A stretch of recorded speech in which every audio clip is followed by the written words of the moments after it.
Hi കൂട്ടുകാരെ, എല്ലാവരും സുഖമല്ലേ? അപ്പോൾ ഈ വീഡിയോയിൽ ഞാനൊരു കമൻറ്റിനുള്ള മറുപടിയാണ് കേട്ടോ. എനിക്കത് തീരെ സംസാരിക്കാൻ തീരെ പറ്റുന്നില്ല. ചുമയുണ്ട്, ജലദോഷം എല്ലാം കുറയാതെ ഇങ്ങനെ നിൽക്കുകയാണ്. അപ്പോൾ എന്തായാലും ആ ഒരു ക്വസ്റ്റ്യൻ കണ്ടപ്പോൾ, ആ ഒരു കമൻറ്റ് കണ്ടപ്പോൾ എനിക്കതിനൊരു റിപ്ലൈ കൊടുക്കണമെന്ന് തോന്നിയത് കൊണ്ട് മാത്രമാണ് ഞാൻ ഈ വീഡിയോ ഇടുന്നത്. ഇല്ലെങ്കിൽ ഇന്ന് വീഡിയോ ചെയ്യേണ്ടതൊക്കെ വിചാരിച്ചിരുന്നതാണ്. അപ്പോൾ ഈ ഒരു ചോദ്യം, ഈ ഒരു സംശയം നിറയെ പേർക്കുണ്ടാവും. ഇങ്ങനെ ഒരു സംശയം നിറയെ അതിന് വിശദീകരണങ്ങളും നിറയെ കൊടുക്കുന്നവരും ഉണ്ടാവാം. പക്ഷേ പഴയ കാലങ്ങളിലുള്ള മനുഷ്യരൊക്കെ, പ്രായമുള്ളവരൊക്കെ പറയും ആ സമയത്ത് ഒന്നും ഭജിക്കാൻ പാടില്ല. ഇല്ലെന്നുണ്ടെങ്കിൽ ഇപ്പോഴത്തെ ചില സ്വാർത്ഥ തൽപരരായ ജ്യോതിഷരൂടെ അതിനെപ്പറ്റി പറയും, ഇങ്ങനൊന്നും ചെയ്യാൻ പാടില്ല എന്ന് പറഞ്ഞ് പേടിപ്പിക്കും. പക്ഷേ അതിൻ്റെ സത്യം എന്താണെന്നുള്ളതാണ് ഞാനിപ്പോൾ ഈ വീഡിയോക്കകത്തൂടെ പറയാൻ പോകുന്നത്. ഇടയ്ക്ക് ചുമയൊക്കെ വന്നിട്ടുണ്ടെങ്കിൽ ഒന്ന് സഹകരിക്കണം, തീരെ പറ്റുന്നില്ല എന്നെ കൊണ്ട്. എന്നാലും ഈ ഒരു ക്വസ്റ്റ്യൻ കേട്ടപ്പോൾ എനിക്കിത് അതിൻ്റെ ആൻസർ കൊടുക്കണമെന്ന് തോന്നിയത് കൊണ്ട് മാത്രമാണ് ഞാൻ ഈ വീഡിയോ ചെയ്യുന്നത്. അപ്പോൾ വീഡിയോയിലേക്ക് പോകാൻ വരൂ. അപ്പോൾ ഈ കമൻറ്റിൽ പറഞ്ഞിരിക്കുന്നത്, കൂട്ടുകാരി ശിവഭക്തയാണ്, ശിവനെ ഒരുപാട് ഇഷ്ടമാണ്. പക്ഷേ പീരീഡ് ആകുന്ന സമയത്തൊക്കെ ഭഗവാന്റെ നാമം ചൊല്ലാനോ മന്ത്രം ജപിക്കാനോ ഒക്കെ ആളിനൊരു പേടിയുണ്ടെന്നുള്ളതാണ് കമൻറ്റിൽ കൂടെ പറയുന്നത്. അപ്പോൾ പവിത്രത ഇല്ലാത്ത ആ ഒരു സമയം, ആ ഒരു ചിന്തയോടെ ശിവനെ സമീപിക്കാൻ പാടില്ല. അതാണ് ആദ്യത്തെ മറുപടി. പക്ഷേ നമ്മുടേതായ ശിവഭക്തി എന്താണ് പറയുന്നതെന്നാൽ, ശിവൻ ആരാണെന്ന് ആദ്യം മനസ്സിലാക്കുന്നവർ, ശിവൻ ആരാണെന്നുള്ള മനസ്സിലാക്കുന്നവർ, ശിവനെ നമ്മളിൽ നിന്ന് പിരിച്ചു വയ്ക്കാൻ പറ്റില്ല. ഈ പീരീഡ് ആയിരിക്കുന്ന അല്ലെങ്കിൽ അശുദ്ധമായിരിക്കുന്ന ഈ സമയത്ത് പോലും നിന്നിൽ ശിവമുണ്ട്. അപ്പോൾ ശിവനെ നിന്നെ എങ്ങനെ മാറ്റി വയ്ക്കാൻ പറ്റും? പ്രഭാതം പോലെ പവിത്രമായുള്ള ഒരു സത്യമാണത്. ഓക്കെ, അപ്പോൾ ശിവൻ എന്ന് പറയുന്നത് അത് വിശ്വനാഥനാണ്, മഹാദേവൻ, എല്ലായിടത്തും ഉള്ളവനാണ്. ഈ വിശ്വത്തിൻ്റെ നാഥനായ ഭഗവാനെ മാറ്റി നിർത്താൻ പറ്റുമോ ആരെ കൊണ്ടെങ്കിലും? ശുദ്ധനും അശുദ്ധനും തമ്മിലുള്ള വ്യത്യാസം മനുഷ്യ മനസ്സിൻ്റെ നിർമ്മിതിയിലാണുള്ളത്. മനുഷ്യൻ്റെ മനസ്സിലാണ് ഈ ഒരു വ്യത്യാസമുള്ളത്. ശിവൻ അതൊന്നുമില്ല. പൗരാണികമായി നോക്കുമ്പോൾ ചിതാഭസ്മം പൂശിയ ശിവൻ, പിശാചുക്കളെ കൂട്ടായി കൊണ്ടു നടക്കുന്ന ശിവൻ, യമനും കാമനും കീഴടക്കിയ ശിവൻ, ഇദ്ദേഹം ഭൗതികമായി കാണപ്പെടുന്ന എല്ലാ പരിമിതികളും ലംഘിച്ചാണ് നിലകൊള്ളുന്നത്. അതെല്ലാവരും മനസ്സിലാക്കുക. പീരീഡ് എന്ന് പറയുന്ന ആ ഒരു രക്തസ്രാവം ഒരു ദേഹധർമ്മമാണ്. അതെന്തിനാണെന്നുള്ളത് ഒരുമാതിരിപ്പെട്ട എല്ലാവർക്കും അറിയാം അല്ലേ?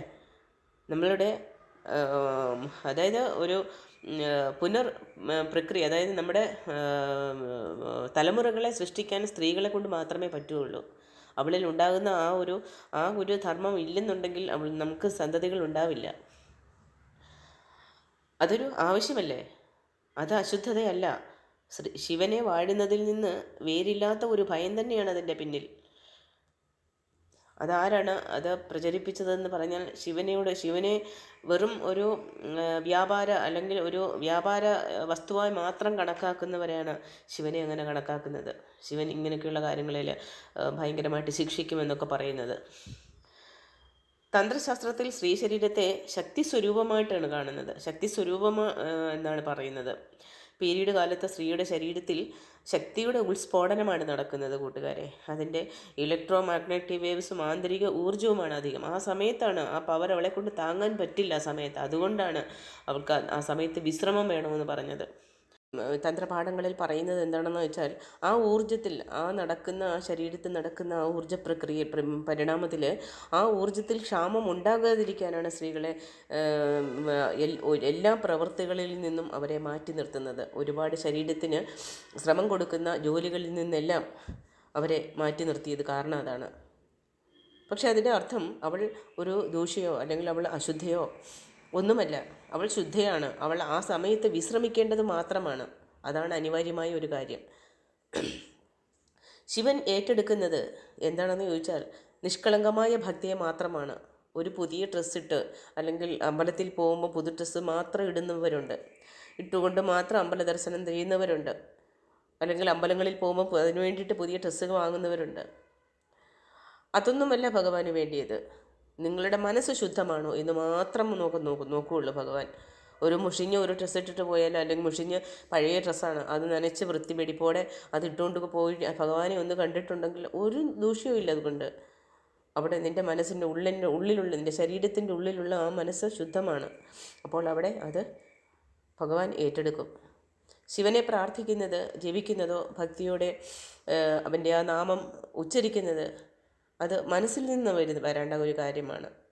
അപ്പോൾ ആ മനസ്സിൽ നിന്ന് നമ്മൾ ആ ശുദ്ധതയോടെ നമ്മൾ അവൻ്റെ ഒരു നാമം ചൊല്ലുമ്പോൾ അതിന് തീർച്ചയായിട്ടും ഭഗവാൻ അതിന് പ്രതികരിക്കും നമ്മളോട്. ഞാൻ പറഞ്ഞിട്ടില്ല, പഴയ കഴിഞ്ഞ വീഡിയോയിലെല്ലാം പറഞ്ഞിട്ടുണ്ട്, ഒരു അമ്മയ്ക്ക് കുഞ്ഞിനോടുള്ള സ്നേഹം പോലാണ് നമ്മളോട് ഭഗവാനുള്ള ആ ഒരു സ്നേഹവും അടുപ്പം. തെറ്റ് കാണിച്ചാൽ നമ്മുടെ കുഞ്ഞിനെ നമ്മൾ ശിക്ഷിക്കില്ലേ, അടിക്കില്ലേ? അവരെ മാറ്റി നിർത്തുമോ? അവരെ എത്ര മലമൂത്ര വിസർജ്യാദികളിൽ കിടന്നാലും അവരെ നമ്മൾ മാറ്റി വയ്ക്കുമോ, മാറ്റി നിർത്തുമോ? ആരൊക്കെ അവരെ മാറ്റി നിർത്തിയാലും നമ്മൾ അവരെ മാറ്റി നിർത്തും. നമ്മുടെ കുഞ്ഞല്ലേ, നമ്മുടെ കുഞ്ഞ് അവരെ എത്ര മലമൂത്ര വിസർജ്ജനം ഛർദ്ദിക്കാത്ത കിടന്നാലും നമ്മളവരെ കോരിയെടുത്ത് നമ്മൾ ശുശ്രൂഷിക്കും. നമ്മൾക്ക് അവർ വേണ്ട പരിചരണങ്ങളെല്ലാം നമ്മൾ കൊടുക്കും. എന്തുകൊണ്ടാണ്? നമ്മുടെ കുഞ്ഞാണത്. അതേപോലെയാണ് ഭഗവാൻ നമ്മളോടും. മനസ്സിലായോ? അപ്പോൾ നമ്മളിൽ എത്ര പുറമേയുള്ള അശുദ്ധികളുണ്ടെന്ന് പറഞ്ഞാലും നമ്മുടെ ഉള്ളിലുള്ള ശുദ്ധത മാത്രമാണ് ഭഗവാൻ അവിടെ ശ്രദ്ധിക്കുന്നത്. വീണ്ടും വീണ്ടും അത് തന്നെയാണ് ഞാൻ പറയുന്നത് കൂട്ടുകാരെ. മനസ്സിൽ ഭഗവാനെ ജപിക്കുക. ഓം നമഃശിവായ, അല്ലെങ്കിൽ ഓം ഭഗവാന്റെ ആ തിരുനാമങ്ങൾ ഏതാണെന്ന് വെച്ചാൽ അത് നിങ്ങൾ ഏറ്റവും വലിയൊരു പ്രചോദനവും നിങ്ങൾക്ക് ആ സമയത്ത് ആശ്വാസമാകുന്ന ഒരു കാര്യമാണ്. ഒരു 3 നിമിഷം കണക്കാക്കി ഭഗവാനെ ഒന്ന് സ്മരിച്ചാൽ മാത്രം മതി. ശിവൻ്റെ രൂപം, ശാന്തസ്വരൂപം, ശാന്ത സ്വഭാവം, അനുഗ്രഹഭാവം അതെല്ലാം മനസ്സിൽ കാണുക. അവിടെ അഭിഷേകത്തിൻ്റെ ആവശ്യമില്ല. ശിവനെ ഹൃദയത്തിൽ ആലോചിക്കുക, അത് മാത്രം ചെയ്താൽ മതി. സ്തുതികളും ശിവഭാരതി കഥകൾ കേൾക്കുക, അതൊരു അനുഗ്രഹമല്ലേ ആ സമയത്ത്. മനസ്സ് ശാന്തമാക്കാൻ, അല്ലെങ്കിൽ മനസ്സ് ശാന്തമായിരിക്കുന്ന മറ്റേ ഒരു അലങ്കോലമില്ലാത്ത ആ സമയത്ത് തനിച്ചിരിക്കുന്ന ആ സമയത്ത്, ഏകാഗ്രമായിരിക്കുന്ന സമയത്ത്, അതാണ് ഒരു സ്ത്രീക്ക് ആവശ്യം. പക്ഷേ ഇന്നത്തെ കാലത്തുള്ള സ്ത്രീകൾ ആ സമയത്തും കഠിനാധ്വാനികളാണ്. അതുകൊണ്ടാണ് ഓരോരുത്തർക്കും ഓരോ ഹെൽത്ത് ഇഷ്യൂസൊക്കെ ഇപ്പോൾ സ്ത്രീകൾക്കൊക്കെ വന്നുകൊണ്ടിരിക്കുന്നത്. പഴയ ആൾക്കാരെല്ലാം ആചരിച്ചിരിക്കുന്ന ആചാരങ്ങൾക്കെല്ലാം 100% അർത്ഥവത്തായ കാര്യങ്ങളുണ്ട്. ഇപ്പോൾ പക്ഷേ ആരും അത് ശീലിക്കുന്നില്ല. എല്ലാവരും വേണ്ടാത്ത അന്ധവിശ്വാസങ്ങളാണ് വെച്ചു പുലർത്തിക്കൊണ്ടിരിക്കുന്നത്. അതുകൊണ്ടൊക്കെയാണ് ഇന്നത്തെ കാലം ഇത്ര ദുഷിച്ചു പോയിരിക്കുന്നതെന്നാണ് എൻ്റെ ഒരു അഭിപ്രായം.